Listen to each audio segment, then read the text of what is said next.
Hi friends, ഇന്ന് ഞാൻ നിങ്ങൾക്ക് എക്സ്പ്ലെയിൻ ചെയ്ത് തരാൻ പോകുന്നത് 2024 ഇപ്പോൾ റീസെന്റ് ആയിട്ട് പുറത്തിറങ്ങിയ വളരി എന്ന മൂവിയാണ്. ഹൊറർ മൂവീസ് നിങ്ങൾക്ക് ഇഷ്ടമാണെങ്കിൽ തീർച്ചയായിട്ടും ഈ വീഡിയോ നിങ്ങൾക്ക് ഒരുപാട് ഇഷ്ടമാവും. കാരണം ഇതൊരു അടിപൊളി ഹൊറർ മൂവിയാണ്. ഭാര്യയും മകനുമായിട്ട് വളരെ സന്തോഷമായിട്ട് കഴിഞ്ഞുകൊണ്ടിരിക്കുന്ന നായകൻ അങ്ങനെയിരിക്കുന്ന സമയത്ത് പെട്ടെന്ന് അവരുടെ കുടുംബത്തില് വലിയൊരു കാര്യം നടക്കുവാണ്. ആ കാര്യത്തിനെ തുടർന്ന് അവരുടെ കുടുംബത്തിനുണ്ടാവുന്ന പ്രശ്നങ്ങളാണ് ഈ ഒരു മൂവിയിൽ പറഞ്ഞിരിക്കുന്നത്. കുറെ ഹൊറർ എലമെന്റ്സ് എല്ലാം കയറ്റിക്കൊണ്ട് തന്നെ ഈ മൂവി നല്ല ത്രില്ലിംഗ് ആണ്. ഞാൻ ഇത്രയൊക്കെ പറഞ്ഞപ്പോൾ തന്നെ ഈ മൂവിന്റെ കഥ കേൾക്കാൻ വേണ്ടി നിങ്ങൾക്കൊരു ആകാംക്ഷ തോന്നുന്നുണ്ടാവും. അതുകൊണ്ട് ഇനിയും പറഞ്ഞ് ഞാൻ നിങ്ങളെ ബോറടിപ്പിക്കുന്നില്ല. നേരെ സ്റ്റോറിയിലേക്ക് പോയാലോ?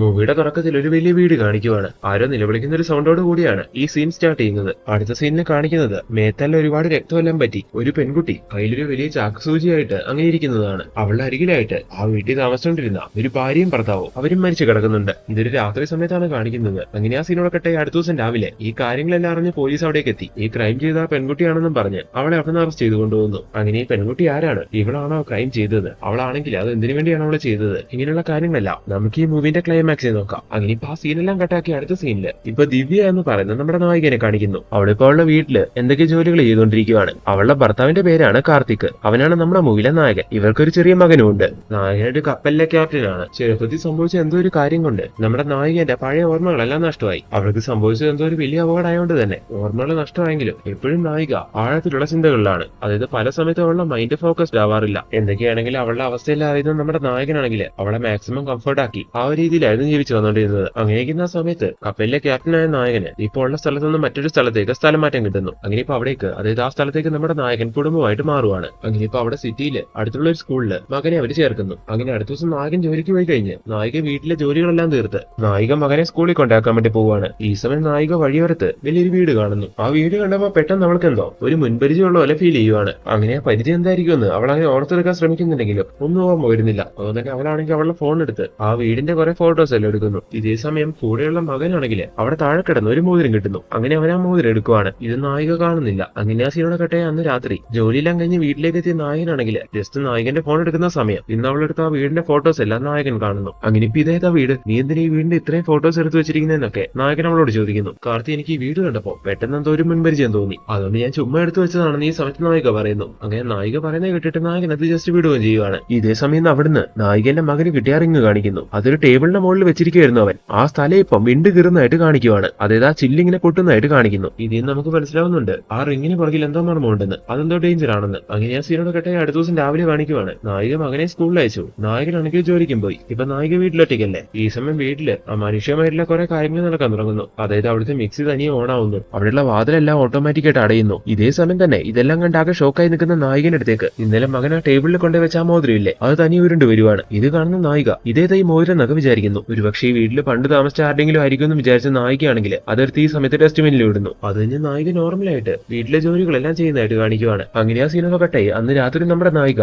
കിച്ചണിൽ എന്തോ ജോലി ചെയ്തുകൊണ്ടിരിക്കുന്ന സമയം പെട്ടെന്ന് അവിടുത്തെ കറണ്ട് പോകുന്നു. അപ്പോഴേക്കും നമ്മുടെ നായിക അവള് കണ്ട ആ വീടില്ലേ അതിന് മുമ്പിൽ നിൽക്കുന്ന പോലെ അവൾക്ക് ഫീൽ ചെയ്യാൻ തുടങ്ങുവാണ്. അങ്ങനെ ഇപ്പൊ ഈ ഒരു ചിന്ത വന്ന് അവളാകെ ഭയക്കുന്ന സമയം പെട്ടെന്ന് അവിടേക്ക് നായകൻ വരുന്നു. അങ്ങനെ അവളുടെ നിപ്പും ഭാവെല്ലാം കണ്ട് എന്തോ പന്തികേട് തോന്നുന്ന നായകൻ ഒന്നുമില്ല, പേടിക്കണ്ട, കറണ്ട് പോയതാണെന്ന് പറഞ്ഞ് അവളെ സമാധാനിപ്പിക്കുന്നു. അങ്ങനെ അതെല്ലാം കഴിഞ്ഞ് അവർ ഉറങ്ങാൻ കിടക്കുന്നുണ്ടെങ്കിലും നായികയ്ക്കാണെങ്കിൽ ആ കാര്യങ്ങളെല്ലാം ആലോചിച്ചിട്ട് അന്ന് ഉറങ്ങാനേ പറ്റുന്നില്ല. അങ്ങനെ ആ സീനൊക്കെ അടുത്ത ദിവസം നമ്മുടെ നായിക വാട്സാപ്പിൽ ചാറ്റ് ചെയ്തുകൊണ്ടിരിക്കുന്ന സമയം അവളുടെ കുറച്ച് ഫ്രണ്ട്സ് ചോദിക്കുവാണ് അവളോട്, നീ എന്താ കഴിഞ്ഞ 2 ദിവസമായിട്ട് ഒരു പഴയ വീടിന്റെ ഫോട്ടോ നീ ഇങ്ങനെ സ്റ്റാറ്റസ് ഇട്ടുകൊണ്ടിരിക്കുന്നത്? ആ വീട് നിങ്ങൾ വാങ്ങിക്കും എന്തെങ്കിലും ചെയ്തോ എന്ന് അവരിങ്ങനെ ചോദിക്കുമ്പോൾ നായികയ്ക്കൊന്നും മനസ്സിലാവുന്നില്ല. അങ്ങനെ നായികകളുടെ സ്റ്റാറ്റസ് നോക്കുന്ന സമയത്ത് അവൾ അന്ന് എടുത്ത ആ ഫോട്ടോ അവളുടെ സ്റ്റാറ്റസ് ആയിട്ട് കിടപ്പുണ്ടായിരുന്നു. എന്തായാലും നായിക അത് സ്റ്റാറ്റസ് ആക്കിയിട്ടില്ല. 2 ദിവസമായിട്ട് ഇതേ സ്റ്റാറ്റസ് തന്നെയാണെന്നാണല്ലോ ഫ്രണ്ട്സ് പറഞ്ഞത്. അപ്പൊ ഇത് എങ്ങനെ സംഭവിച്ചു എന്നൊക്കെ നായിക ആലോചിക്കുവാണ്. നായികന്റെ മകനും അവളുടെ വാട്സാപ്പിൽ പണിയാറുണ്ടായിരുന്നു. ഒരുപക്ഷെ ഇനി അവനായിരിക്കുമെന്ന് നായിക ഈ സമയത്ത് ആലോചിക്കുന്നു. ഇനി ആ സീൻ നമ്മുടെ നായിക വിടുവാണ്. അങ്ങനെ അവള് ഫോൺ അവിടെ വെച്ച് അടുക്കളയിലേക്ക് എന്തോ ജോലിയുമായിട്ട് ബന്ധപ്പെട്ട് പോകുമ്പോ അന്ന് അവളെടുത്ത ആ ഫോട്ടോ ഇല്ലേ അത് ഗ്യാലറിയിൽ നിന്ന് തന്നെ ഓപ്പൺ ആവുന്നു. എന്നിട്ട് ഓട്ടോമാറ്റിക് ആയിട്ട് മൊബൈലിലെ വാൾപേപ്പർ ആയിട്ട് സെറ്റ് ആവുകയും ചെയ്യുന്നു. കുറച്ചേരം കഴിഞ്ഞ് നായിക ഇത് കാണുന്നുണ്ടെങ്കിലും അതും മകൻ ചെയ്തായിരിക്കും എന്ന് വിചാരിച്ചുകൊണ്ട് നായിക വിടുവാണ്. അടുത്ത ദിവസം നായിക മകനെ സ്കൂളിൽ കൊണ്ടാക്കിയിട്ട് തിരിച്ചൊരു ഓട്ടോയിൽ വരുവാണ്. അങ്ങനെ സ്ഥലത്തുമ്പോൾ നായിക ഇറങ്ങുമ്പോൾ മേഡത്തിന്റെ ടേക്കിൽ നിന്ന് വീണതാണെന്ന് പറഞ്ഞ് ആ ഓട്ടോ ഡ്രൈവർ നായികന്റെ കയ്യില് വലിയൊരു ചാക്ക് സൂചി എടുത്തു കൊടുക്കുന്നു. മൂവിയുടെ സ്റ്റാർട്ടിംഗിൽ കാണിച്ച പെൺകുട്ടിയുടെ കയ്യിലിരിക്കുന്ന ഒരു വലിയ ചാക്ക് സൂചി കാണിക്കുന്നുണ്ടായിരുന്നല്ലോ. ഇത് അതും അതേപോലത്തെ ഒരു സൂചിയായിരുന്നു. എന്നാൽ ഇപ്പൊ ഡ്രൈവർ അത് എടുത്തു കൊടുക്കുമ്പോ നായികയ്ക്ക് ഉറപ്പാണ് അത് നായികന്റെ അല്ലാന്ന്. അങ്ങനെയുള്ളത് പറയുന്നുണ്ടെങ്കിലും ഇല്ല മേഡം അത് മാഡത്തിന്റെ പേരിൽ നിന്ന് വീണതാണ്, ഞാൻ കണ്ടതാണെന്ന് അയാൾ പറയുന്ന സമയം നായിക എന്തെങ്കിലും വേട്ടെന്ന് വിചാരിച്ചുകൊണ്ട് അത് വാങ്ങുന്നു. എന്തായാലും ഇപ്പൊ ഇത് നായികയ്ക്ക് കിട്ടിയതിലൂടെ മൂവിയുടെ സ്റ്റാർട്ടിങ്ങിൽ കാണിച്ച ആ കുട്ടിയുടെ കേസുമായിട്ട് നായികയ്ക്ക് എന്തോ ഒരു ബന്ധമുണ്ടെന്ന് നമുക്ക് മനസ്സിലാവുന്നു. അങ്ങനെ ആ സിനിമ കട്ടെ അടുത്ത സീനിൽ നമ്മുടെ നായിക അവളുടെ ഒരു ആകാംക്ഷ കൊണ്ട് അവളെന്നാ മൊബൈലിൽ ഫോട്ടോ എടുത്ത വീടില്ലേ അതിനെപ്പറ്റി അവിടെ അടുത്തുള്ള പഞ്ചായത്തിൽ പോയിട്ട് അന്വേഷിക്കുകയൊക്കെ ചെയ്യുവാണ്. അങ്ങനെ അന്ന് അതിന്റെ പിറകെ നടന്നുകൊണ്ട് ഈവനിങ് മകനെ സ്കൂളിൽ നിന്ന് വിളിക്കാനുള്ള കാര്യം നായിക വിട്ടുപോകുന്നു. അങ്ങനെ കുറച്ചു നേരം കഴിഞ്ഞ് നായകൻ നായികന്റെ ഫോണിലേക്ക് വിളിച്ച് നീ മോനെ കൂട്ടിയില്ലേന്ന് ചോദിക്കുമ്പോഴാണ് നായിക അവന്റെ കാര്യം ആലോചിക്കുന്നത്. അങ്ങനെ അവിടുന്ന് പെട്ടെന്ന് ഒരു ഓട്ടോയും വിളിച്ച് നായിക മകന്റെ സ്കൂളിലേക്ക് അവനെ കൂട്ടാൻ വേണ്ടി തിരക്ക് പിടിച്ചു പോയിക്കൊണ്ടിരിക്കുകയാണ്. ഈ സമയം ആ ഓട്ടോയുടെ മിററിൽ മകൻ കൂടെ ഇരിക്കുന്നതായിട്ട് നായിക കാണുവാണ്. ഇത് കണ്ട് നായിക ബ്ലാങ്ക് ആയിരിക്കുന്ന അതേ സമയം തന്നെ പെട്ടെന്ന് നായിക നേരെ ടച്ച് ചെയ്യുന്നു. അപ്പൊ നായിക പെട്ടെന്ന് ഞെട്ടി നിലവിളിക്കുവാണ്. ഈ സമയം ഇത് കേട്ട് ആ വണ്ടി ഓടിച്ചോണ്ടിരുന്ന ഡ്രൈവറുടെ കൺട്രോൾ പോകുന്നു. അപ്പൊ അയാളും ആകെ ഭയന്ന് പെട്ടെന്ന് വണ്ടി വെട്ടിക്കുവാണ്. അങ്ങനെ വണ്ടി പറഞ്ഞ് ഒരു വലിയ അപകടം സംഭവിക്കുന്നു.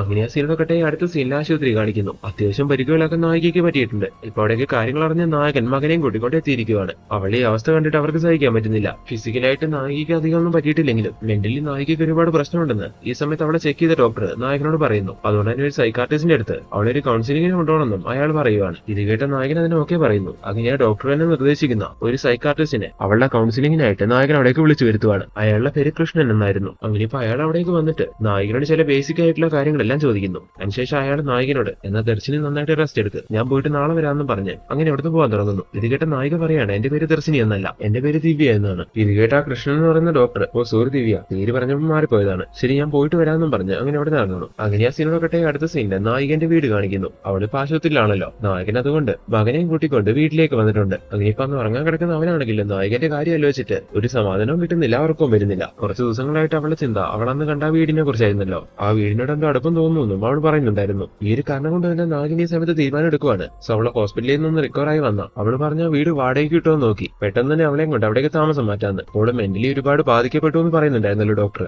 അതിനൊരു ചേഞ്ച് വന്നോട്ടെ എന്ന് വിചാരിച്ചുകൊണ്ടാണ് അവൾ ആഗ്രഹിക്കുന്ന സ്ഥലത്തേക്ക് മാറാന്നൊക്കെ നായകൻ വിചാരിക്കുന്നത്. അങ്ങനെ അടുത്ത ദിവസം നമ്മുടെ നായകൻ മകനെ സ്കൂളിലാക്കിയതിനു ശേഷം ആ വീടിനെ പറ്റി അന്വേഷിച്ച് മുരുകൻ എന്ന പേരുള്ള അതിന്റെ ഓണറെ നായകൻ വന്ന് കാണുവാണ്. എന്നിട്ട് ഇന്നപോലെ കാര്യങ്ങളെല്ലാം പറഞ്ഞ് എന്റെ ഭാര്യയ്ക്ക് ഈ വീട്ടിൽ താമസിച്ചൊള്ളുന്നുണ്ട്. സോ അവളുടെ ആഗ്രഹം നടന്നുകൊണ്ടെന്ന് വിചാരിച്ചാണ് ഞാനിപ്പോ നിങ്ങളെ വന്ന് കണ്ടത്. എത്ര രണ്ടായാലും കുഴപ്പമില്ല, ഞാൻ ഈ വീട് എടുത്തോളാന്ന് ഈ സമയത്ത് നായകൻ പറയുന്നു. ഇത് കേൾക്കുന്ന മുരുകൻ ആ സമയത്ത് പറയുന്നുണ്ട് നിങ്ങൾക്ക് തരാൻ മടിയായോണ്ടല്ല, ആ വീടിന് കുറച്ച് പ്രശ്നങ്ങളെല്ലാം ഉണ്ട്, അതുകൊണ്ടാണ് ഞാൻ പൂട്ടിയിട്ടിരിക്കുന്നത്. ഇത് കേട്ട നായകൻ പറയാണ് സാധാരണ എല്ലാരും പറയുന്ന പോലെ വല്ല പ്രേതബാധയെ പറ്റി പറയാനാണെങ്കിൽ വേണ്ട, ഞങ്ങൾക്ക് അതിലൊന്നും വിശ്വാസമില്ല, അതുകൊണ്ട് അങ്ങനത്തെ പ്രശ്നങ്ങളൊന്നുമില്ല. സോ മറ്റൊന്നും ആലോചിക്കാതെ ചേട്ടൻ ആ വീട് ഞങ്ങൾക്ക് അങ്ങ് തന്നാ മതി. അങ്ങനെ ഇപ്പൊ അയാളോട് പറഞ്ഞു നായകൻ സമ്മതിപ്പിക്കുന്നു. അങ്ങനെ ആ സിനിമ കട്ടെ അടുത്ത സീനില് ഇപ്പൊ നായിക അഡ്മിറ്റ് ആയിരിക്കുന്ന ആശുപത്രി കാണിക്കുന്നു. ഇപ്പൊ അവിടേക്ക് വീണ്ടും കൃഷ്ണൻ എന്ന് പറയുന്ന സൈക്കാട്രിസ്റ്റ് വരുവാണ്. അപകടം പറ്റിയ സമയത്ത് നായികന്റെ കയ്യില് ആ ഓട്ടോയിൽ നിന്ന് കിട്ടിയ ആ സൂചി ഉണ്ടായിരുന്നല്ലോ, അതിപ്പോ അവിടെ ഇരിക്കുന്ന കണ്ടിട്ട് ഡോക്ടർ അവളോട് ചോദിക്കുവാണ് ഇത് നിനക്ക് എവിടെ നിന്ന് കിട്ടിയെന്ന്. അപ്പൊ നായിക ഇത് എങ്ങനെയാ കിട്ടിയെന്നുള്ള കാര്യം അയാളോട് പറയുന്നു. അങ്ങനെ അയാളെ നായകനെ കുറെ കൗൺസിലിംഗ് എല്ലാം ചെയ്ത് അവളെ മാറ്റാൻ ശ്രമിക്കുവാണ്. മെയിനായിട്ടും ഇല്ലാത്ത കാര്യം ഇമാജിനേഷൻ ചെയ്ത് കൂടുതൽ ആശയക്കുഴപ്പം ഉണ്ടാക്കുന്നത് നായകന്റെ ഒരു ശീലമായിരുന്നു. അതൊക്കെ മാറ്റിയെടുക്കാനുള്ള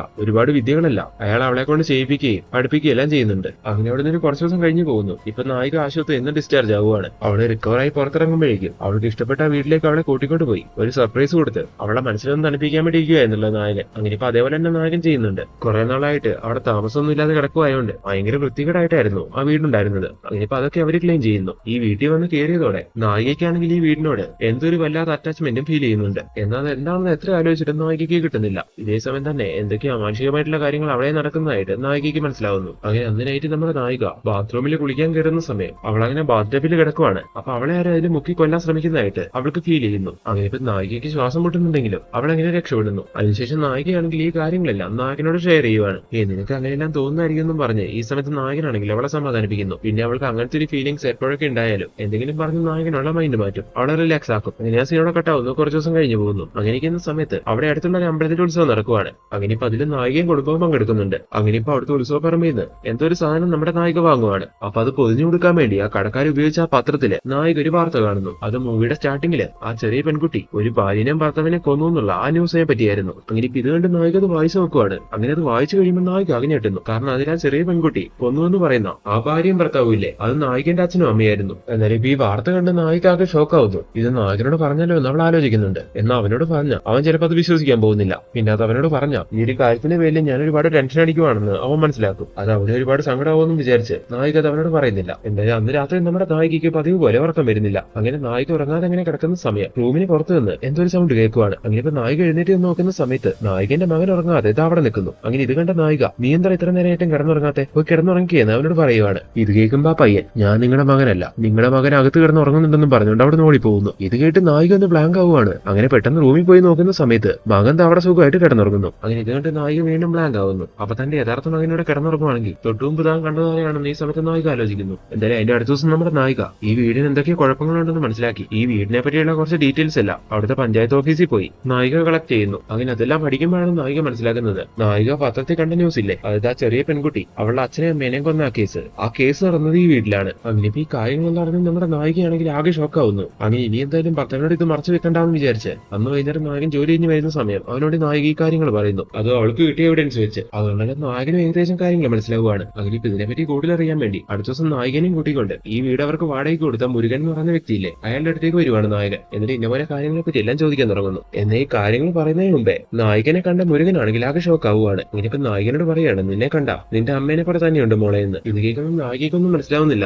ഈ സമയത്ത് അയാളുടെ ഡീറ്റെയിൽ ആയിട്ട് പറയാൻ തുടങ്ങുന്നു. അപ്പൊ നമുക്കതെല്ലാം ഒരു ഫ്ലാഷ് ബാക്കിലൂടെ കാണിക്കാൻ തുടങ്ങുവാണ്. ഈ വീട്ടിലായിരുന്നു നായകന്റെ അച്ഛനും അമ്മയും താമസിച്ചുകൊണ്ടിരുന്നത്. നായികന്റെ അമ്മേനെ കണ്ട നായകനെ പോലെ തന്നെയായിരുന്നു. നാട്ടിലെ നല്ല ധൈര്യമുള്ളൊരു പെണ്ണായിരുന്നു നായികന്റെ അമ്മ. നായികന്റെ അമ്മേന്റെ ചേട്ടനായിരുന്നു ഈ മുരുകൻ, അതായത് ഇപ്പൊ ഈ വീടിന്റെ ഉടമ. അന്ന് നായികന്റെ അമ്മേന്റെ പേരിലായിരുന്നു ആ വീട്. നായികന്റെ അമ്മേന്റെ ഭർത്താവ്, അതായത് നായികന്റെ അച്ഛനാണെന്ന് അറിയാവോ? പ്രസന്റ്ലി നായകനെ കൗൺസിൽ ചെയ്യാൻ വേണ്ടി വന്ന ആ സൈക്കാട്രിസ്റ്റ് ഇല്ലേ കൃഷ്ണൻ, അയാളായിരുന്നു. അതിനിപ്പോ അന്ന് ആ വീട്ടിൽ വെച്ച് നായകന്റെ അച്ഛനെ അമ്മേനെ കൊന്നത്, അതായത് ആ ചെറിയ പെൺകുട്ടിയില്ലേ, അത് നായിക തന്നെയായിരുന്നു എന്ന് അയാൾ തുറന്നു പറയുമ്പോ ഇത് കേട്ട് നായിക ആകെ ഷോക്കാവുന്നു. നിങ്ങൾ എന്തായി പറയുന്നത്? എനിക്ക് അങ്ങനെ ഒരിക്കലും ചെയ്യാൻ കഴിയില്ല. ഇനി എന്തായാലും നിങ്ങളൊന്നും പറയണ്ട, എനിക്കൊന്നും കേൾക്കണ്ടെന്ന് പറഞ്ഞ് നായിക അവിടുന്ന് നായകനെയും കൂട്ടിക്കൊണ്ട് പെട്ടെന്ന് വീട്ടിലേക്ക് തിരികെ പോകുന്നു. അങ്ങനെ അന്നും വീട്ടിലേക്ക് എത്തിയ നമ്മുടെ നായികയ്ക്ക് ഈ കാര്യങ്ങളൊന്നും മനസ്സിൽ നിന്ന് വിടാൻ കഴിയുന്നില്ല. അങ്ങനെ ഇപ്പൊ അതിനെപ്പറ്റി ചിന്തിച്ച് അന്ന് അവൾക്ക് ആ ഓട്ടോയിൽ നിന്ന് കിട്ടിയ ആ ചാക്ക് സൂചി നോക്കി നായിക അങ്ങനെ ഇരിപ്പാണ്. ഈ സമയം നായികന്റെ മകൻ അവളുടെ അടുത്തേക്ക് വരുമ്പോ പെട്ടെന്ന് എന്തോ ഒരു മാനസിക നിലയിലായി പോകുന്ന നമ്മുടെ നായിക അവനെ ആ സൂചി വെച്ച് കുത്താൻ ശ്രമിക്കുന്നു. ഭാഗ്യം കൊണ്ട് ഇത് കണ്ട് നായകൻ അവിടെ ഓടി വന്ന് മകനെ പിടിച്ചു മാറ്റി അവനെ സേവ് ചെയ്യുന്നു. എന്നാലും തന്റെ അമ്മ തന്നോട് ഇങ്ങനെല്ലാം ചെയ്യാൻ വരുന്നത് കണ്ടിട്ട് നായകന്റെ മകനാണെങ്കിൽ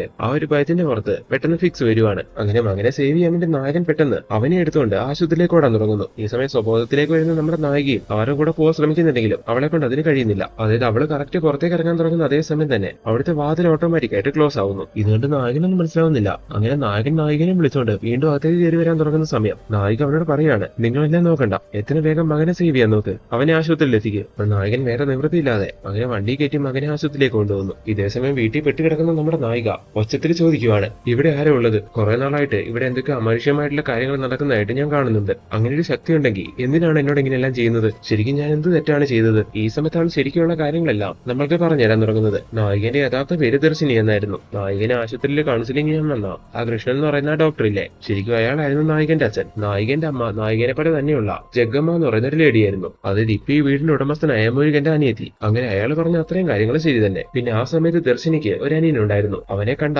നമ്മുടെ നായകന്റെ ഇപ്പത്തെ മകനെ പോലെയുണ്ട്. അങ്ങനെ ആ സമയത്ത് അവരുടെ കുടുംബം വളരെ സന്തോഷപൂർണ്ണമായിട്ടുള്ള ഒരു കുടുംബമായിരുന്നു. ഭയങ്കര സ്നേഹവും വിശ്വാസവും കരുതലെല്ലാം ആയിരുന്നു അവർക്ക് അങ്ങോട്ടും ഇങ്ങോട്ടും. ഉപയോഗിക്കുന്ന സമയത്ത് ദർശിനിക്ക് പ്രായം അറിയിക്കുകയാണ്. അങ്ങനെ ഇപ്പൊ അത് കുടുംബക്കാരെല്ലാം വിളിച്ച് ഒരു ചടങ്ങാക്കി നടത്താൻ വേണ്ടി വേണ്ടപ്പെട്ട വീട്ടുകാരെല്ലാം വിളിക്കാൻ വേണ്ടി അവളുടെ അച്ഛനും അമ്മയും കൂടി ഇറങ്ങുവാണ്. ഈ സമയം നായികനെ വീട്ടിലൊറ്റയ്ക്ക് ഇരുത്താൻ കഴിയില്ലല്ലോ. അതുകൊണ്ട് തന്നെ അവളുടെ അനിയനെ ചേച്ചിനെ നോക്കണമെന്ന് പറഞ്ഞ് അവിടെ ഇരുത്തിയിട്ടാണ് നായകന്റെ പേരൻസ് അവിടെ നിന്ന് പോകുന്നത്. അങ്ങനെ ആ സമയത്ത് അവരുടെ വീട്ടില്, അതായത് മുകളിലത്തെ നിലയിൽ ഒരു ലോക്കർ ഉണ്ടായിരുന്നു. 3 താക്കോൽ ഉപയോഗിച്ച് മാത്രമേ തുറക്കാൻ കഴിയുള്ളായിരുന്നു. അപ്പൊ പേരൻസ് ഒന്നും ഇല്ലാത്ത ആ സമയത്ത് നായകൻ അനിയനാണെങ്കിൽ അവിടെ പോയി അതെല്ലാം തുറന്ന് കളിച്ചോണ്ടിരിക്കുന്നു. ആ സമയത്ത് പെട്ടെന്ന് അവിടുത്തെ കറണ്ട് പോവുകയാണ്. ഇതേ സമയം തന്നെ ആ വീട്ടിലേക്ക് ഏതൊരു വ്യക്തി എൻ്റർ ആവുന്നു. അതാരാണെന്ന് ഇപ്പൊ കാണിക്കുവാണ്. അത് മറ്റാരുമല്ല, നായകന്റെ അമ്മേന്റെ ചേട്ടനായ ആ മുരുകനായിരുന്നു അത്. ആ വീട്ടിലെ നായകന്റെ അച്ഛന്റെ ഒരുപാട് പണം സൂക്ഷിച്ചു വെച്ചിരിക്കുന്ന ലോക്കർ ആയിരുന്നു അത്. അതായത് ഇപ്പൊ ആ ചെക്കൻ കളിച്ചോണ്ടിരുന്ന ലോക്കർ അതെങ്ങനെയെങ്കിലും തുറന്ന് അവരില്ലാത്ത സമയം ആ പണം അടിച്ചുകൊണ്ട് പോകാൻ വേണ്ടിയായിരുന്നു അയാൾ വന്നിട്ടുണ്ടായിരുന്നത്. അങ്ങനെ ഇപ്പൊ അവിടേക്ക് എത്തി അയാൾ അതിന് ശ്രമിക്കുന്ന സമയം അവിടെ ഉണ്ടായിരുന്ന ആ പയ്യൻ അത് കാണുവാണ്. ഇപ്പൊ മൊത്തം ഇരുട്ടായോണ്ട് അവൻ ആളറിയാതെ ഒച്ച ഉണ്ടാക്കുന്ന സമയം ആ ലോക്കറിലെ പണമെല്ലാം എടുത്ത് പോകാൻ തുടങ്ങുന്ന മുരുകനാണെങ്കിൽ ആ ചെക്കനെ പെട്ടെന്ന് ആ ലോക്കറിലേക്ക് പിടിച്ച് വലിച്ചിട്ട്